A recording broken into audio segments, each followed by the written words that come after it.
Akhir-akhir ini kalau gue lihat perkembangan Philips di China, dia banyak ngeluarin monitor ultra wide. Sangat agresif dan banyak tipenya. Salah satu tipenya ternyata resmi di Indonesia. Ini adalah Philips 345 E2AE.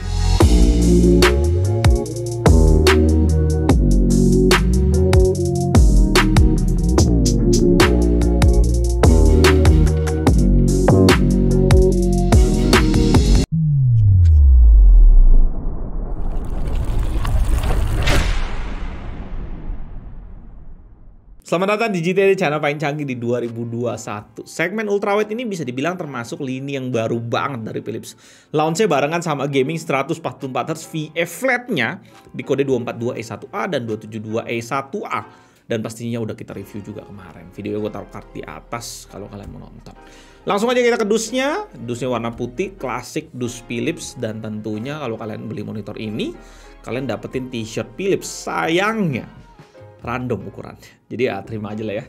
Untuk kelengkapannya udah lengkap banget dikasihnya. Kabel power plus adapter dan manual book. Kita lewatin pastinya. Kabel HDMI dan kabel DisplayPort masing-masing dikasih satu sama dia. Nice banget, lengkap. Untuk kaki bentuknya bersudut banget. Pas dipegang kita langsung ngerasa ini tebel dan padat banget kualitasnya. Beratnya juga berat banget. Sedangkan untuk standnya bentuknya cukup unik. Persegi dan bagian tengahnya dibuat berlubang sama dia. Kita balik dan kita bisa lihat full besi semuanya. Dan ada 4 karet untuk penahannya. Karena standnya bentuknya kotak gini dan berat, nggak gampang jatuhin monitor ini ke kiri dan ke kanan. Kalau kita bandingin sama stand tipe V di Xiaomi 34 inch. Bodi belakangnya dibikin clean sama dia, cuma ada logo Philips di bagian tengah dan menebal di bagian bawah untuk taruh komponen di monitor ini. Ada face 100 x 100 mm, di bagian kiri ada joystick. Mantap pastinya untuk pengaturan OSD, demen banget gua kalau joystick.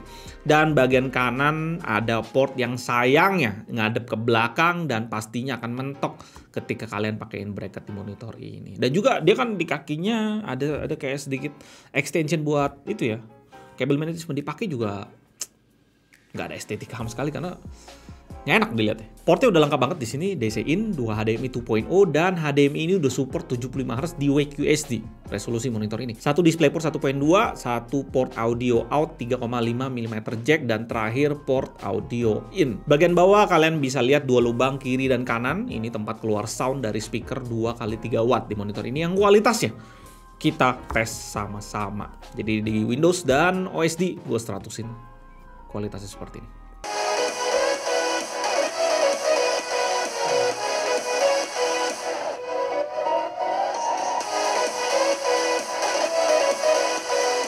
Cukup diacungin jempol, kualitasnya jelas, bassnya kerasa, jernih, dan pastinya bisa bikin clean setup juga.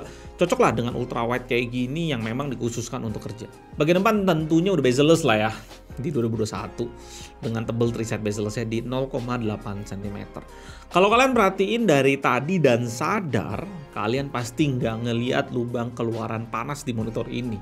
Ini cukup drawback sih menurut gua. Gua tadi ada ngetes nyalain video QHD di YouTube sampai 2 jam. Bagian depan nih, sini, dan bagian port itu yang di bagian belakang itu agak panas. Menurut gua kurang bijak aja Philips nggak kasih kita lubang pembuangan panas.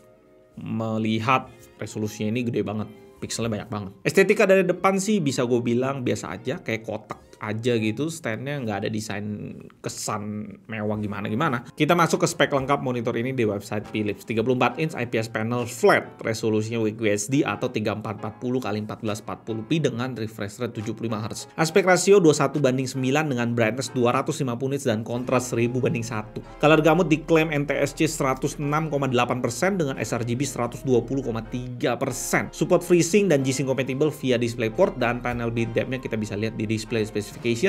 Untuk monitor ini di 8 bits murni. Ergonomic stand di monitor ini cuma bisa head adjustment dan tilt aja yang kualitasnya cukup mulus di monitor ini. Sayangnya nggak ada swivel juga di ultrawide ini. Gue udah jelasin beberapa kali di video Xiaomi 34 inch bahwa swivel penting banget. Berikutnya pastinya kita tes pakai data color untuk lihat kualitas panelnya lebih dalam. Color gamut kita dapetinnya cukup tinggi, 100% sRGB, 85% Adobe RGB, 92% DCI-P3 dan 82% NTSC. Dengan brightness maksimum yang bisa kita dapetin dari monitor ini di 286,7 nits dengan kontras 890/1. Untuk IPS agak rendah ini. Dan white point-nya agak kekuningan di 6000 Kelvin. Dengan color uniformity di brightness 100% cukup oke. Hasilnya maksimum kita dapetin cuma 2,1 delta E. Tapi untuk luminance uniformity di brightness 100%, panelnya kurang bisa mempertahankan brightness yang rata di 9 titik pengetesan. Total 7 titik udah melebihi 10% lebih gelap, dan paling gelap sampai 24%. Di titik ini kita cuma dapetin 216,2 nits brightness.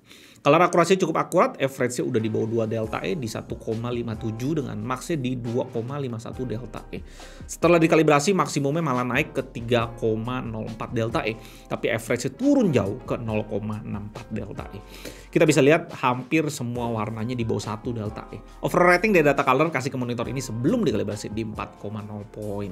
Ya, pengetesan bleeding di sini gua kasih lihat, di sini monitornya nggak mati ya. Dan ini mouse gue bisa gerak-gerak. Dan kalau kalian lihat kualitas panel IPS yang flat ini pun nggak luput dari bleeding. Apalagi kanan atas ini bleeding banget. Di sini ada bleeding lagi, di bawah ada bleeding lagi, sono juga ada bleeding lagi di ujung tuh ya. Ya, tapi mungkin panel kalian mungkin dapetnya nggak sebanyak gua, jadi ya nggak tentu ya. Tapi ini nggak menjamin juga semua monitor yang di sini, semua monitor kode ini bisa bleeding. Kita masuk ke pengetesan OSD. Di sini joystick enak banget, kalian tinggal dorong joysticknya ke kanan, langsung masuk ke dalam menu OSD-nya. Yang pertama ada Smart Response, ini lebih ke arah overdrive untuk nurunin motion blur. Ya gue nggak ngerti juga sih, 75 Hz lu mau nurunin motion blur dan gaming kayak apa gitu ya. Oke, low blue mode di sini namanya. Ya kalau lu onin bikin layar jadi kuning aja sih. Nggak penting-penting banget. Berikutnya ada input, picture yang paling banyak, smart image, ini kayak semacam preset, brightness, contrast, sharpness, smart contrast. Jangan lupa lu matiin karena ini ngacauin lu punya kontras. Dia sok tahu jadinya. Nggak pernah gue pakai sih. Pixel orbiting yang gue kurang ngerti juga kalau lu onin buat apa, kayaknya cuma ada di monitor Philips ya. PIP dan PBP ya, di sini PIP PBP biasa ada di monitor ultrawide zaman sekarang.